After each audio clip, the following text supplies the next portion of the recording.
Programme शुरू करने से पहले राशिद भाई ने मुझे कहा था कि अहमद ने क्योंकि दो अंडर 19 वर्ल्ड कप खेले हुए हैं तो आज आपने अहमद से सही बात करनी है। अहमद, आपने बड़ा अच्छा जवाब दिया था कि हर किसी का अपना पर्सनल एक्सपीरियंस होता है and your personal experience actually depends on आपके साथ टीम मैनेजमेंट में कौन कौन है, किस तरह के लोग आपके साथ मौजूद हैं और किस तरह से आपको ग्रूम कर रहे हैं, आपको किस तरह लेके चल रहे हैं, आपको कितना कॉन्फिडेंस दिया जा रहा है। और फिर ये वो एज होती है ना अहमद कि जब आपको अगर टाइट भी करना है किसी को या फिर कोई चीज़ सही भी करनी है तो बड़ा मोहतात अंदाज में सही करनी होती है। ये चीज़ें आप उन पर ज़्यादा प्रेशर नहीं डाल सकते। जी बिल्कुल। मैं अल्लाह की तरफ से ना मैं एक यही चीज सोच रहा था, आपने वो क्वेश्चन भी उस तरफ ही फेंक दिया। तो बहुत नाजुक लम्हात वो जो एक कहते हैं ना होते हैं छोटे बच्चे के कि अपने उसको जो है ना दिल का भी ख्याल रखना है, उसको अपने करियर की भी पड़ी होती है, साथ साथ वो शरारती भी होता है। तो ऑस्ट्रेलिया का टूर था राशिद भाई, तो वहां पे अब मुझे ना यहाँ मेरा पहला ही टूर था अंडर 19 का। मेरे से सीनियर प्लेयर्स थे, इमाद वसीम टीम के अंदर थे और देखा जा रहा था कि शायद वो कप्तान बन जाए, ठीक है।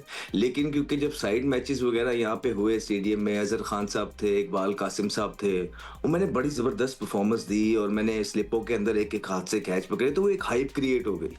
उन्होंने मुझे कैप्टन बना दिया। मैं पहले ही टूर पे अंडर 19 के अपने जो है ना ऑस्ट्रेलिया एज अ कैप्टन गया और वहाँ हमने फाइनल खेला। सबने बड़ी जबरदस्त परफॉर्मेंस की, माद था, आमिर था, रमीज, जुनेद खान, ये सारे प्लेयर्स, उमर अमीन, शान मसूद, सब वहाँ अवेलेबल थे। तो हुआ ये कि क्योंकि मैं भी माई सेल्फ छोटा ही था, जाहिर बात है अगर मैं 17 साल 17.5 साल की जेन्युइन उम्र में पाकिस्तान खेल गया था तो अंडर 19 2 वर्ल्ड कप खेला हूं तो 15 साल का ही होऊंगा, 14.5, कप्तानी भी कर रहा था।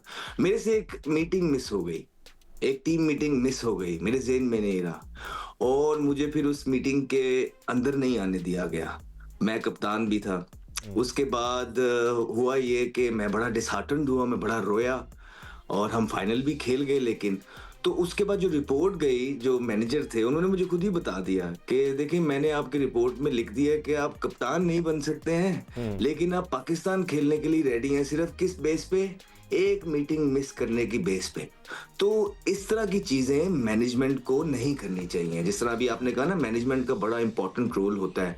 आई एम श्योर सरफराज एक एक्सपीरियंस इंसान है, उन्होंने जिंदगी के उतार चढ़ाव सब देखे हुए हैं। वो बच्चों को बड़े, खुद भी वो अंडर 19 में वर्ल्ड कप्स खेले में जीते भी हुए हैं, तो उनका बड़ा एक्सपीरियंस होगा।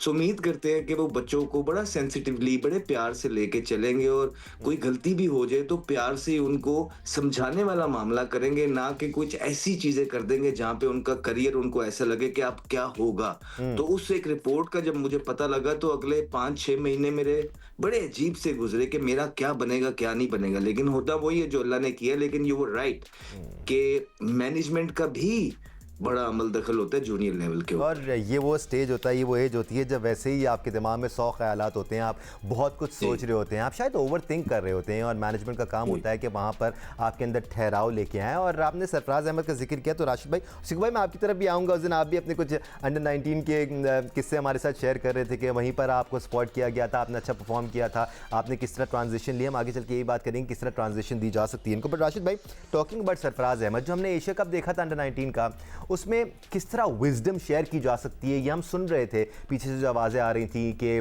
डिसेंटली आपने सेलिब्रेट करना है, आपने अपनी परफॉर्मेंस पर फोकस करना है, या फिर ये जो आवाज़ें आ रही थी कि खड़े रहो, अपना टाइम लेकर खेलो। ये छोटी छोटी चीज़ें होती हैं विच गो अ लॉन्ग वे राशिद भाई, बिकॉज ये वो एज है जिसमें आप फिर पॉजिटिव्स को एब्जॉर्ब करते हैं एंड यू परफॉर्म अकॉर्डिंगली।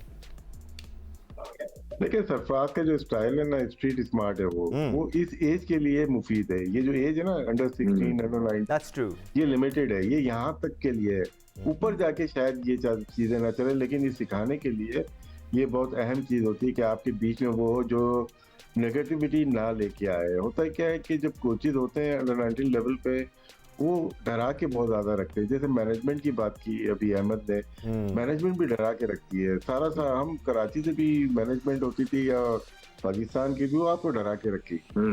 लेकिन आपकी ये जो लॉट ये सरफराज आया है, या शाहिद अनवर बहुत सेंसिबल इंसान है। शाहिद अनवर को अगर हम देखते हैं और डिबेटर था वो, तो उसके साथ बोलने को कुछ देख ले तो बहुत ही अच्छा बोलते थे। तो क्या ये वो लोग हैं जो कि नेगेटिविटी को हटा देते हैं। ये जो लास्ट हमने जो मैच जीते हैं जी उसमें एक चीज नजर आई कि सारे प्लेयर्स पॉजिटिव हो गए। तो क्या है, आपकी जो मैनेजमेंट होती है, स्पेशली सरफराज को बहुत एक्सपीरियंस है, अंडर 19 से लेके पाकिस्तान टीम के बाद फ्रेंचाइज हर जगह वो खेला और चैंपियन भी हुआ है। तो क्या है, ट्रांसफर करना आसान हो जाता है कि आप पॉजिटिव रहें और खौफ निकालना होता है। मेन पॉजिटिव का मतलब ये है कि खौफ निकाल दें।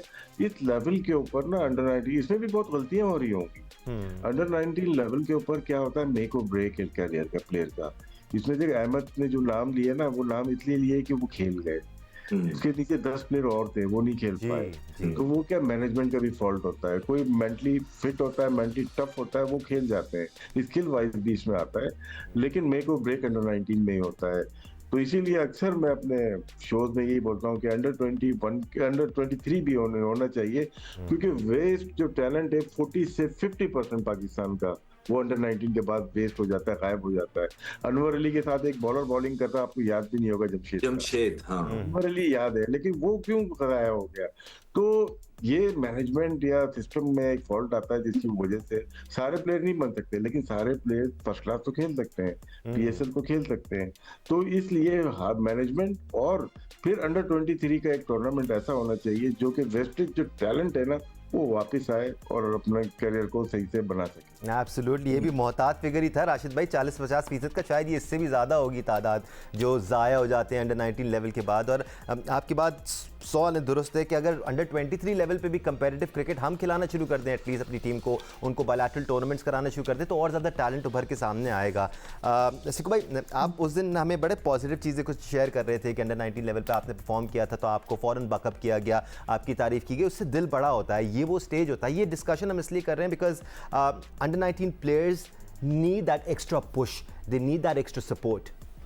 जो अहमद ने बात की है ना, मैं उसको 200% इंडोर्स कर रहा हूँ। यानी कि जो मैनेजमेंट का एक बंदा अगर एक गलत फैसला, देखिए बच्चों की उम्र छोटी होती है, बिल्कुल, जो डरे हुए होते हैं, डरे हुए होते हैं, नए आए हुए होते हैं, उन्हें ज़िंदगी का कुछ नहीं पता होता। आप उठा के उसको कमरे से बाहर निकाल दें।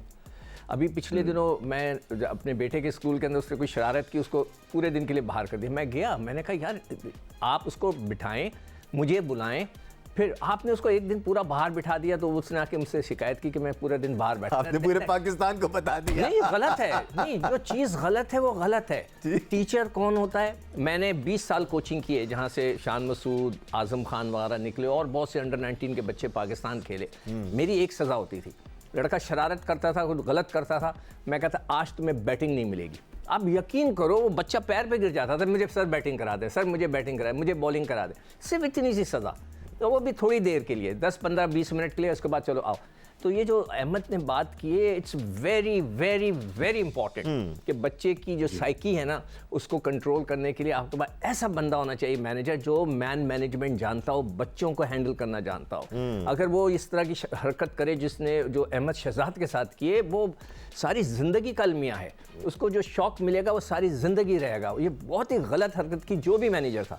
हमारे दौर में हमें ये एडवांटेज था, हमारे पास कोचेस नहीं होते थे, नो कोच। कभी कोई नज़र मोहम्मद साहब वहाँ होते थे कैंप में, कभी कुछ, ये लोग तो बहुत लकी रहे, इनके पास कोचेस होते, कुछ नहीं था। हम वो अब ये ब्लेसिंग इन डिस्गाइज है, कर्स इन डिस्गाइज है, ये तो आप ही जाने सिकू भाई, नहीं, क्योंकि ज़्यादा लोग होते हैं तो फिर ज़्यादा ख्यालात शेयर करते हैं, ख्यालात शेयर करते हैं, हर एक अपना अपना एक तूफान खड़ा कर देता है ना। मैं वड्डा जी, तो मैं तो आया, तो मैं बच्चे भी परेशान के किसकी बात सुने। जो सरफराज की जब इंडक्शन हुई थी, उस वक्त मैंने यही कहा था कि ये सबसे अच्छा फैसला है क्रिकेट बोर्ड का। सरफराज, जैसे अभी राशिद ने कहा ना कि वो पाकिस्तान टीम की कोचिंग नहीं कर सकता, सब एक एज ग्रुप के हैं, तो ये कोचिंग उसके लिए बहुत ज़बरदस्त है। और अगर वो इसी तरह हैंडल करेगा जिस तरह हम ये डिस्कस कर रहे हैं, तो वो बहुत अच्छा होगा। ये नहीं कर सकते आपके एक लड़के ने हल्की सी शरारत कर दी, चले जी सो गया, ये तो एज है वैसे भी, हाँ छोटी सी एज है, आप उसको बुला के डांटे, बोले मैं तुम्हारे 100 रुपये फाइन लगा रहा हूँ, 500 रुपये फाइन लगा रहा हूँ, नहीं करना। सबको बताओ भाई मैंने इसको 500 रुपये फाइन लगाई, ये लेट है। ये नहीं आप कर सकते कि उसको उठा के बाहर फेंक दिया, जैसे अहमद अपना जिक्र कर रहा है। That is bad management. आप पूरे बच्चे की ज़िंदगी ख़राब करते हैं। खैर मेरा एक्सपीरियंस मैं बताऊँ कि जब मैं 3 डे मैच था पाकिस्तान वर्सेस श्रीलंका, मियादाद हमारा कप्तान था और वो लाइव आ रहा था। आप यकीन बड़ी बात है उस करें जमाने में कि live आ रहा था। मैं सो नहीं सका, पूरी रात मुझे ख्वाब आ रहे थे कि क्या होगा, अम्मी भी देखेंगे, अब्बा भी देखेंगे, मोहल्ले वाले देखेंगे, सब देख रहे होंगे क्या होगा। आप यकीन करें आज तक मुझे वो लिबर्टी में एक होटल है जुनूबी ऐसे कोई नाम आज तक याद रह गया। मैं जब भी कभी लाहौर में गुजरता हूँ उसको देखता हूँ, शायद नाम भी बदल गया। तो हम वहाँ ठहरे हुए थे। मियादाद वॉज वेरी लाइवली, बगैर किसी शक के शरारती आदमी था, मज़ेदार आदमी था। तो अभी भी शरारती। तो वो हमें लेके ना शरारतें करता था, उससे बड़ा हमें हौसला था, मगर डांट पड़ती थी, ये था। तो वो मैच मुझे याद है कि जब मैं खेल रहा था और उसके बाद जो है मेरी परफॉर्मेंस हो गई तो सारे मोहल्ले वाले, घर वाले सब मुझे लेने आ गए एयरपोर्ट के ऊपर। मैंने उसमें गलती से 9 आउट कर दिए थे एक ही इनिंग में, तो मतलब वो थोड़ा ऐसी गलतियां आपने काफ़ी बार की हैं सिख भाई, जो हमारे साथ शेयर करते रहते हैं। फिर उसके बाद जो है मुझे वहाँ से ना उठाया गया सिंध की टीम के लिए। ज़हीर अब्बास मेरा कैप्टन था, मियादाद था, एजाज फ़कीर थे और बहुत से अच्छे फर्स्ट क्लास क्रिकेटर थे। उधर से सिंध से मैं खेला और फिर मैं ऊपर आ गया। एब्सोल्युटली। अभी